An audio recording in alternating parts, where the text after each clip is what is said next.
So why are we talking about economic warfare? Why is the world suddenly interested in economic warfare?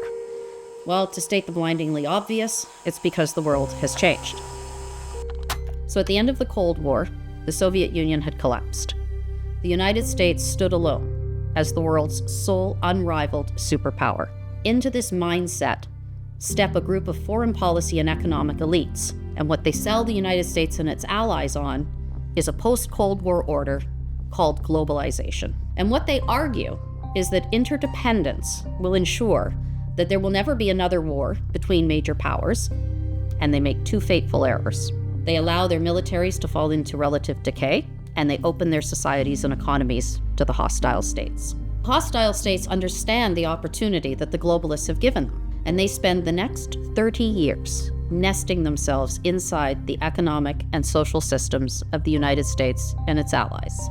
Economic warfare is about building on your economic statecraft.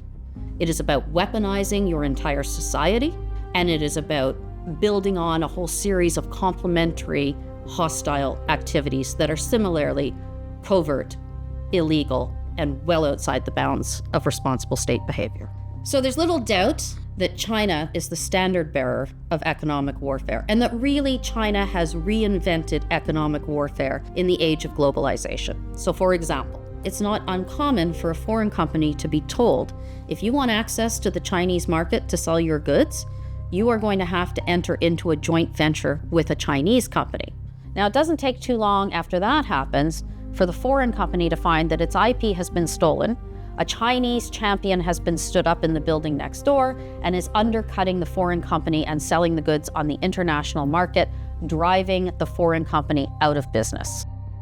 It is much cheaper, easier, and faster to steal $700 billion in IP than it is to spend 20 years and $700 billion to develop that IP. It's the cheater's way to amass economic and military power in an illegitimate way. China is waging an increasingly aggressive economic war that risks spiraling into a full-scale war between major powers. And in fact, the outcome of any war between the United States and China would be far from certain. As the world transitions to a new global order, Canada's on the front lines in the contest between the United States and China.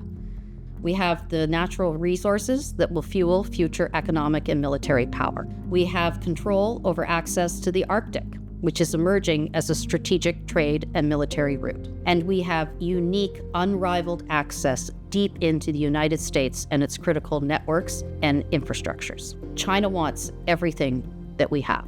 So what's the plan? Who's going to develop it? And who's going to implement it?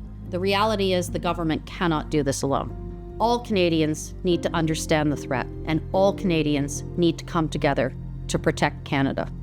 And that's why CIGI has stood up the program, Canada at Economic War. You can read more about Canada at Economic War at cigionline.org.